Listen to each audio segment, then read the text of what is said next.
ta'in guddina umurii rabbi kenne kabaja. Lafa guddaa bira tabba jenna.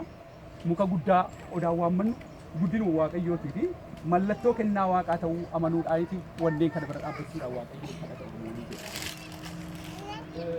Iddoo kana jedhee booddee eenyu turreeffataa kan jedhutti ni waatii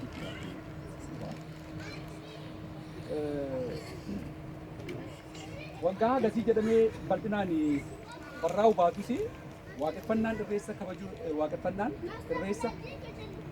kabajuudhaaf amantiin kun yeroo dheeraadhaaf turuu isaa barraa'ee jira.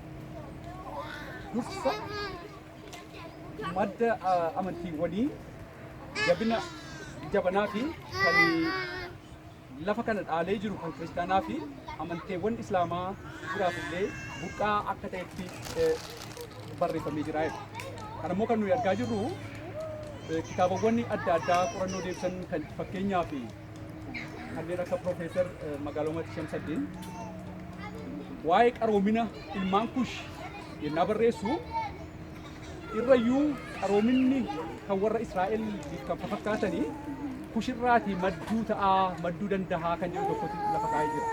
Egaa qabatamaan ammas irra caalaa qormaataa fi hayyootarraa itti fufanii qabataman barbaada.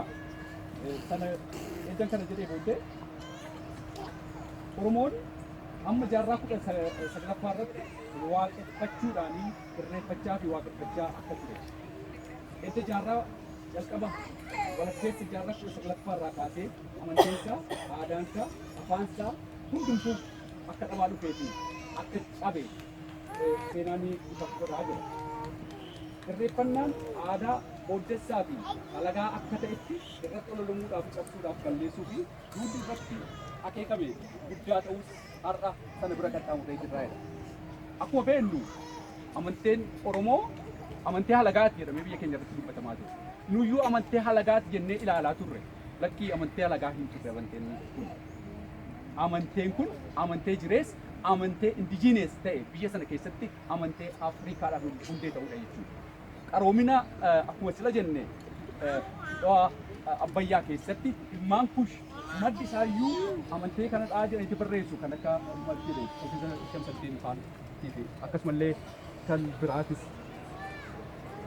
Egaa iddoo kana jedhee booda biyyoonni qarooman kan akka Jaappaan, Chaayinaa fi Indiyaa amanteewwan wal fakkaatan kan mataa isaanii madda akaakilii isaanii akka qabaatanii fi har'aan tana amantee kiristaanaa, amantee islaamaa fi kan biraallee kan moodern kan ta'e mataa isaaniitu qabaatanii amantee isaanii garuu kan akka Hinduu, kan akka Shintoo, kan akka Mahabiraat kan jedhamu amantee isa jabanaa kana cina qabatanii qixxee beekamina kennanii akka isaan jiraachaa jiranii ragaa ba'a barreeffamni hayyootaa.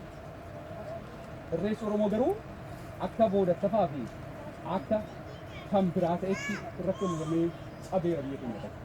Har'a galanni ilmaan Oromoo qaqqaalii dhiigaaf lubbuu isaaniitiin seenaa ilmaan Oromoo jajjabeessanii haqallee jajjabeessanii sana bira qaxxaamuree daraaraa kan argaa jiru.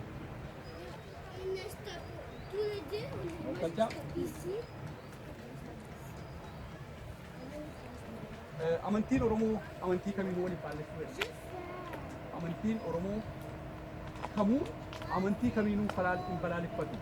Hundumaayyuu waaqa uumee jedhee ilaala. Adda addummaa jiraatu irratti amantee godhatan jechuudha.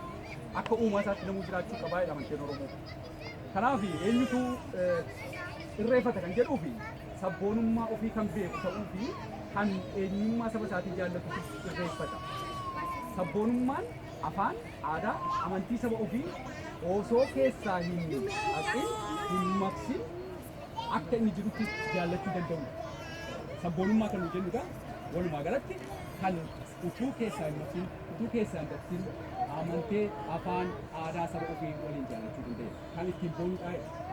Kana definishiniin sabboonummaa tokko. Egaa namni tokko seera uumamaa ittiin tiksu qabu utoo qabu akka uumaa isaatti of ta'ee of beekee jiraachuu kunis of ta'uu fi of jaallachuu uumaa waaqaa kabajuu. Of wallaaluu fi of ganuun seera waaqaa, hojii waaqaa tuffachuu fi